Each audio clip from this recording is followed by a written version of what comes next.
Yo guys, good morning. Kasi umaga na ba? Yo, 1:06 kakagising lang natin after bali tong vlog ko na to. ah, ano na to, after na ng medical to. Alright, so nag-reaction. Ngayon ko lang i-upload. Itong vlog ko na to guys, ano lang to, parang nakarang kasi may nag comments sa comment section ko tungkol dun sa pag-apply ko, di ba? So, at again, maraming salamat kasi natanggap na tayo, di ba? Gusto ko lang para awareness na rin sa awareness sa lahat ng mga mag-a-apply kasi parang para malaman nyo, alright? Kasi ang eksaktong sinabi niya sa akin noon, nasa corporate world ka, bakit yung nag-apply raw ako, para yung suit ko parang hindi lang para corporate, which is totoo naman. So, yung nangyari, kahit gano'n man yung sinuot ko, ay natanggap naman po ako. Alright, so ito awareness lang sa ginawa kong video na to. Wala, good vibes lang tayo, pero awareness lang sa lahat ng mga nag-a-apply dyan na sa industry na to, okay? Para may alam kayo, para hindi lang kayo mag-comment kung ano-ano, para may malaman nyo kung ano talaga. Alright? So, yun, let's go. Panoorin nyo to guys. Let's go. Good vibes lang tayo, okay? Pero ano lang to, parang reaction ko lang to doon sa nag-comment na yun. Actually, hindi nyo na makikita yung comment na yun kasi binura ko na. Baka pagmula na naman ng mga chismis. Alright, so let's go guys. Panoorin nyo to. Let's go.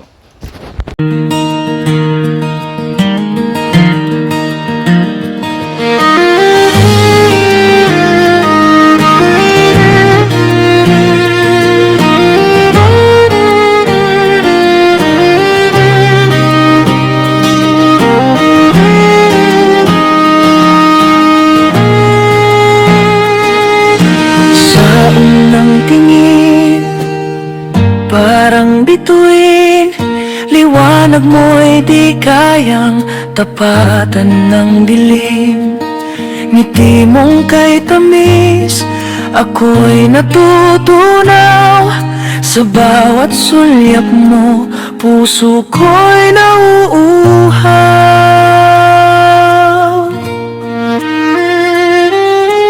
Parang hangin na banat kung dumampi. May mga talent dyan, huwag po kayong mag-aatubili na pumasok sa corporate world. Ang binibenta po namin doon, pag nagpapa-interview ka sa ganyan, ang binibenta mo sarili mo.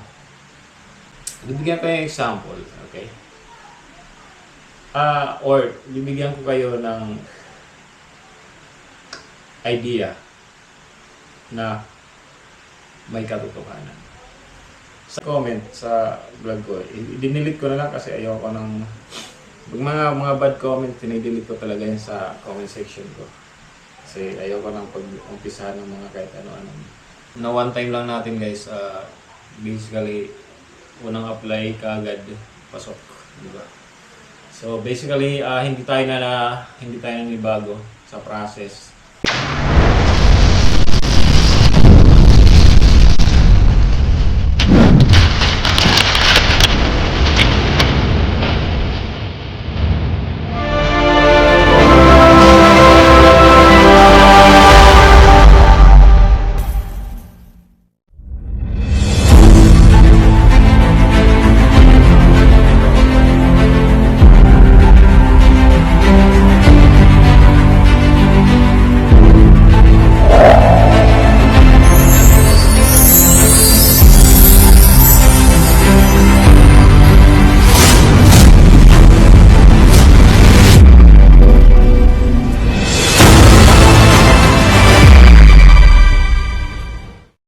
Guys, good evening.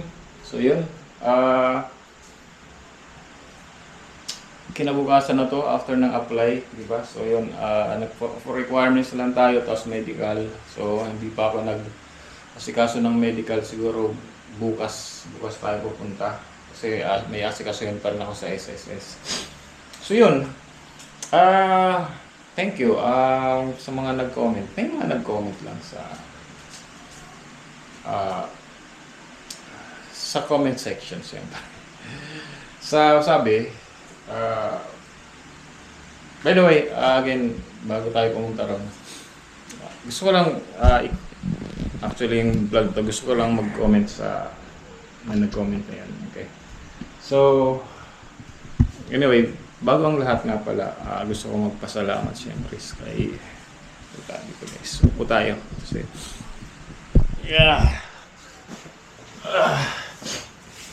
gusto ko magpasalamat kay Papa God sa opportunity na binigyan niya ulit sa akin. After, gaya ng sinabi ko, after like 1 year na wala tayo sa industry, sa BPO. So, na one time lang natin guys, basically, unang apply kaagad, pasok, di ba? So basically, hindi tayo nanibago sa process. It took me like, yung process kasi sobrang tagal, sobrang dami. Alas 12 ako nandun, inabot na ako ng 12 hours sa process, sa dami namin, di ba? Tapos, yung iba, siyempre, di ko alam kung hindi lahat natanggap.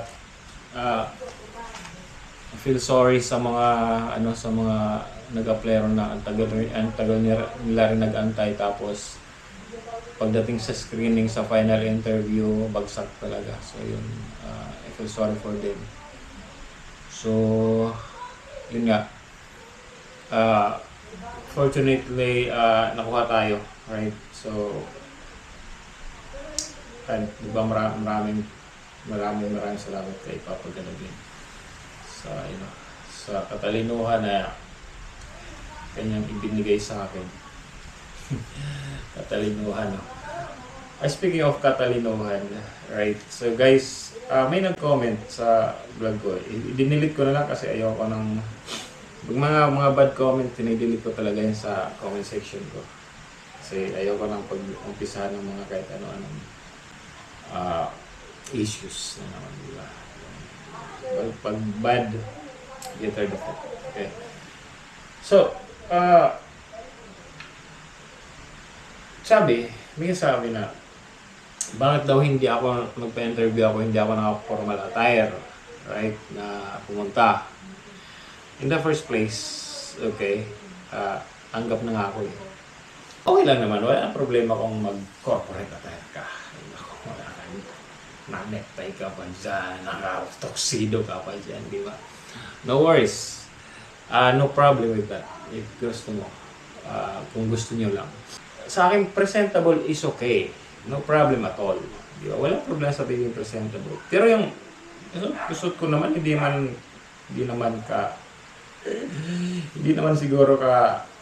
naman masasabing kabastos-bastos or di ba?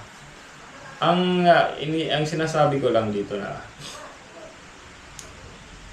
pagdating sa pag-apply dyan sa BPO, again, walang problema sa mga pumupunta ron na talagang kompleto, halos nakatuksido na, right? Bibigyan ko yung example, okay? Or bibigyan ko kayo ng idea na may katotohanan.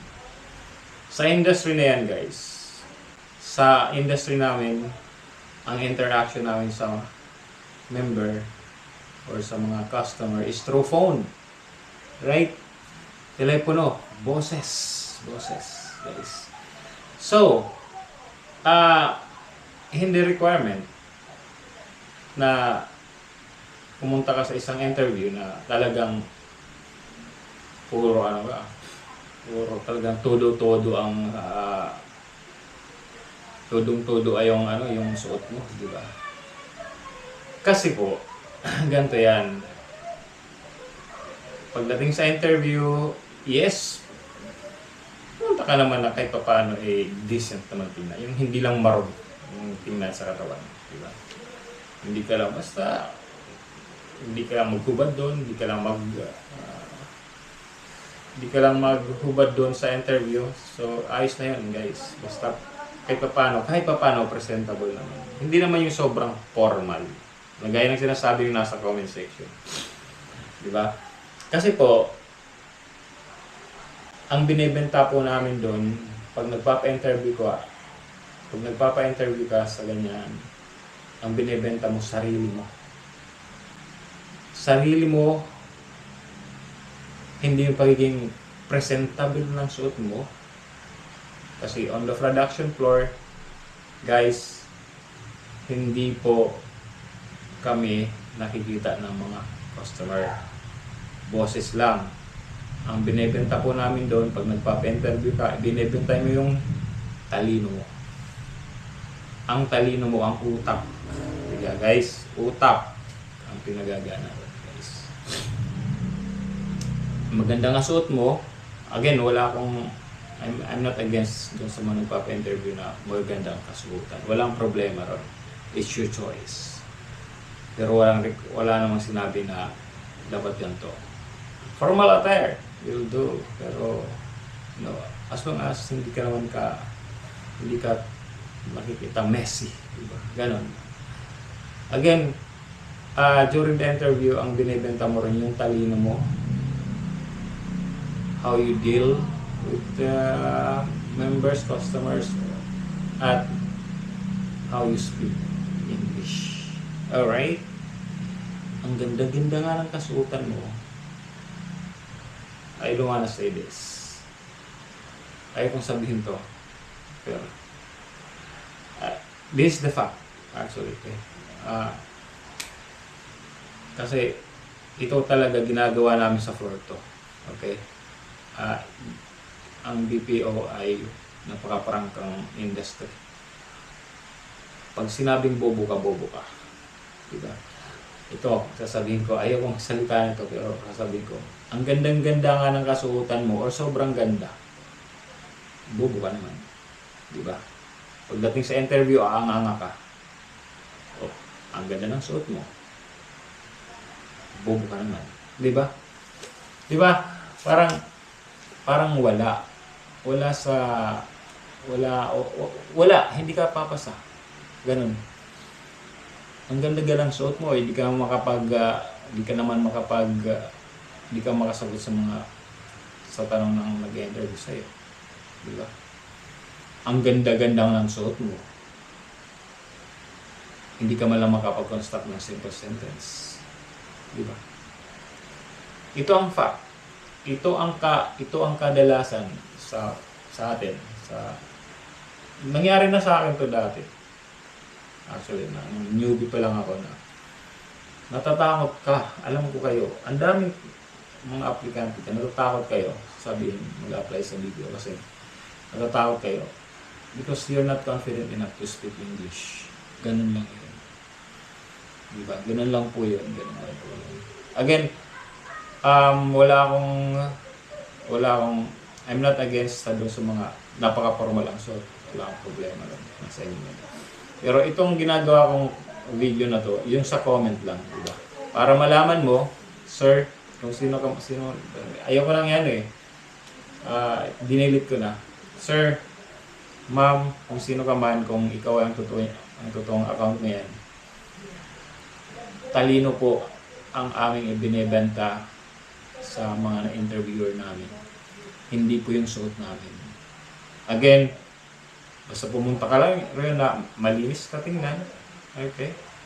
Hindi naman kasi wala. Actually, baka sabihin nyo malinis yung talagang malinis yung sa katawan na kasi sa amin doon maraming may tattoo rin, wala nang problema. Sa industry na yan, walang problema.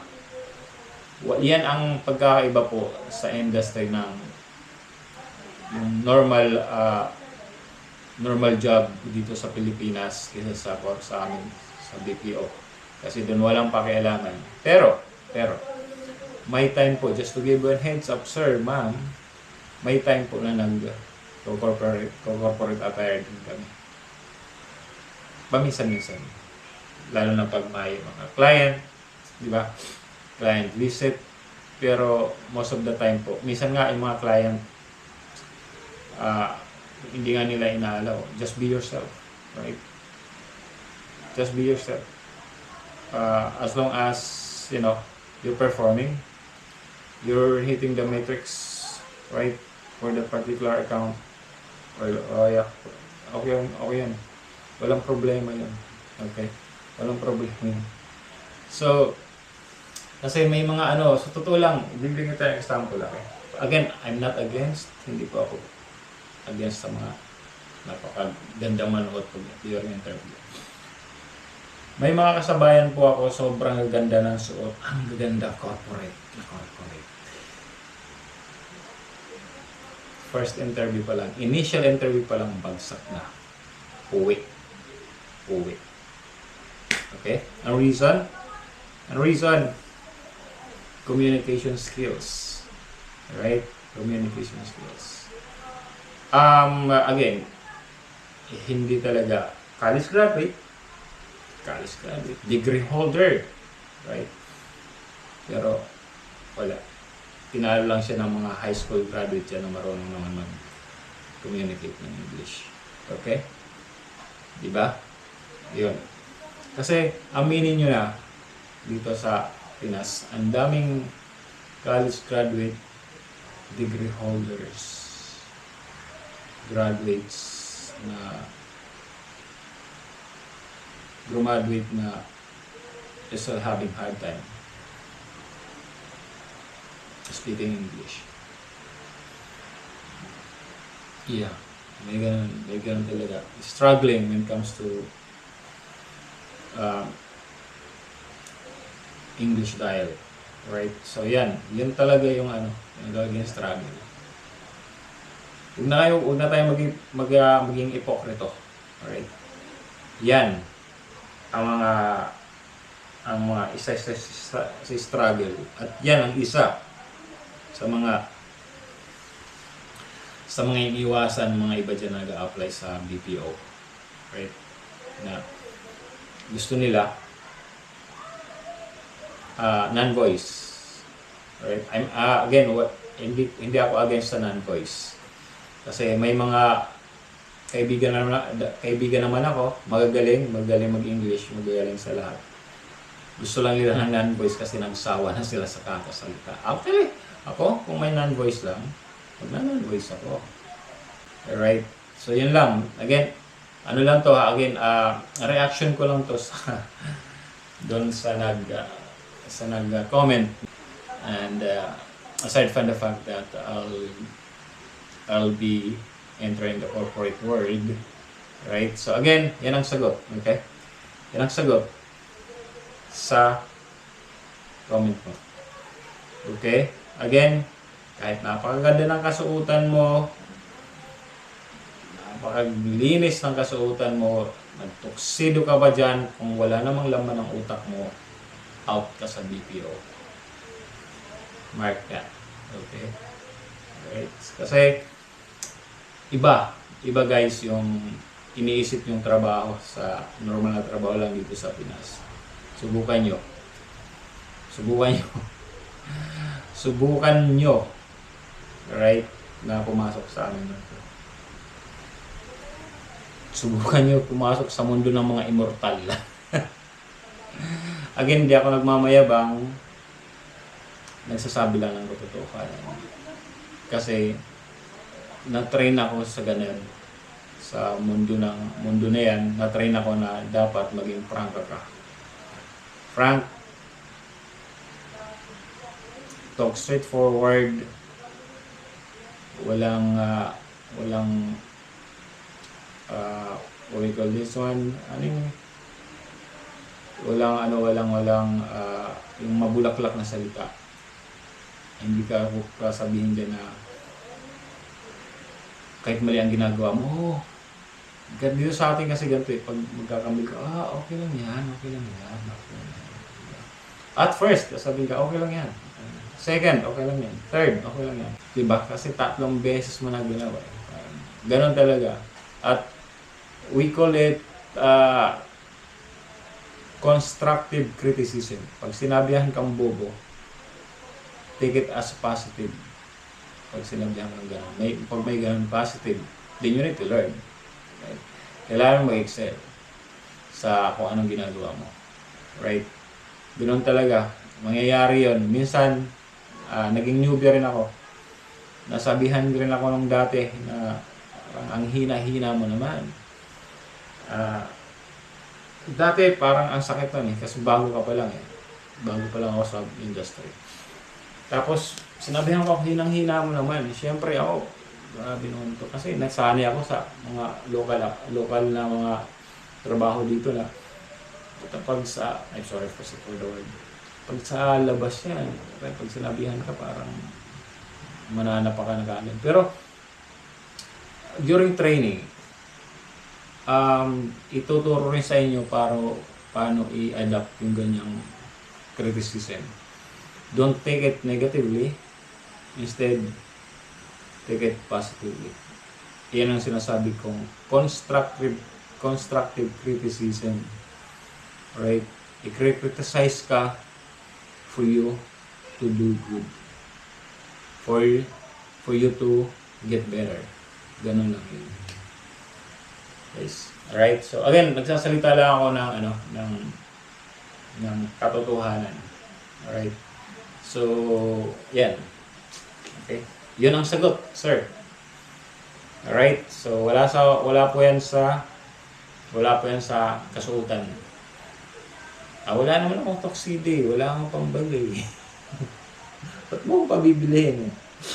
Di ba? Ang mahalaga, pumasa ako. Di ba? Ang mahalaga, tanggap ka. Napakaganda nga ng suit mo. Hindi ka naman natanggap. Anong nangyayari? Di ba?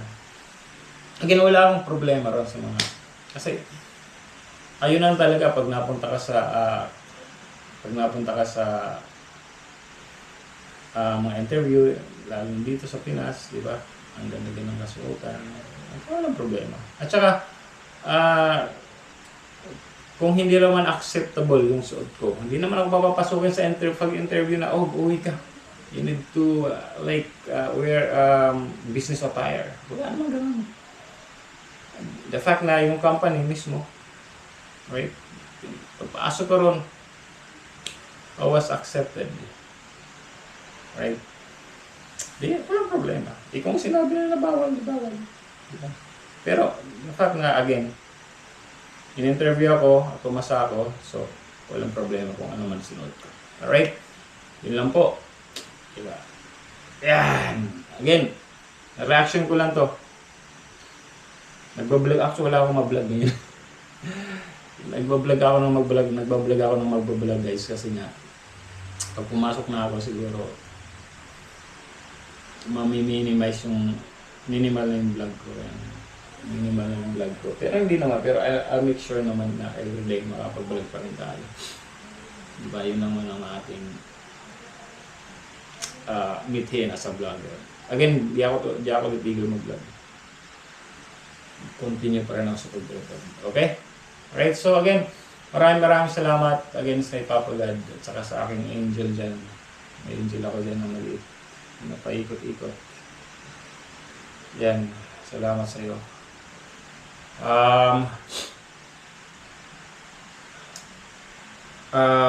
Siyempre kahit saan man ako makapunta, hindi ako makalimot sa aking team Street Outlaws pre.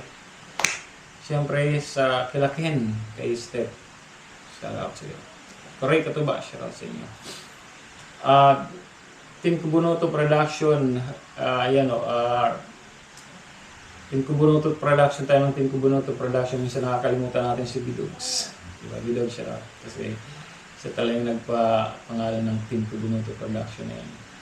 Kaya Sir Dumpling, Kuya Printino Husol, Sir Robert Pulikid, Sir Ramadjo, Ma'am Joby Joy, Ma'am Gary and Gary, Sir Benji, Sir Julius Heck, Kay Sir Jun Magano, Street Outlaws, kay shoutout. At kay Joyce, kay Kersey, shoutout. Kay Alay, shoutout sa'yo. Alright, so sa aking mga team, shoutout. Team Street Outlaws. At syempre sa kailang May Santos, Eric Corpus, Team Kasangga. Tulong mula sa puso. Magic 10 Good Samaritan, shoutout sa'yo. Sa inyo. Alright, minsan nakakalimutan ko ang Magic 10. Pasensya na po kayo. Pasensya nyo naman ako. Alright, at sa ano ba? Edo G sa Team Zombie Squad. Shoutout. Alright, so yun. Siguro hanggang dito na lang itong vlog na to. Ay, tinitingnan ako. Nakasaksak ko yung aking. Yan. Again, clarification ko lang to Kasi baka naman kasi sabihin kasi nung ay iba na may mga taong may mga talent na magagaling talaga na mga tao na natatakot lang sila pumunta sa mga ganung interview kasi wala nga silang suot na maganda, diba? So hindi po hadlang kung wala kang suot. Kasuotan ng maganda as long as malinis lang yan. Pumasok ka sa BPO, sa corporate world. Walang problema yan lang as long as you have this. And you can speak English. Ganun lang naman yan. Diba? Huwag po kayong may mga talent dyan. Huwag po kayong mag-aatubili na pumasok sa corporate world. Mag-message lang po kayo sa akin. Gusto nyo. Sa page ko dito sa YouTube. Tapos, ako mag-endorse para ma-incentive din ako. O, yan guys. Nangyari, nakapag-endorse ako. Parang may referral na successful na nag-success ka na may pasok siya sa or nakapasa siya sa interview. O natanggap, sabi na natanggap na. May referral bonus na 10,000 yata. Yan, di ba? Kung naka 10 kang tao na i-refer, hindi may nakita na may 100,000 ka. Di ba? So again, Sniper Dudes here, and thank you again for watching Sniper Dudes TV. Peace out. Diyos mabulis po sa inyong gabos. Let's go.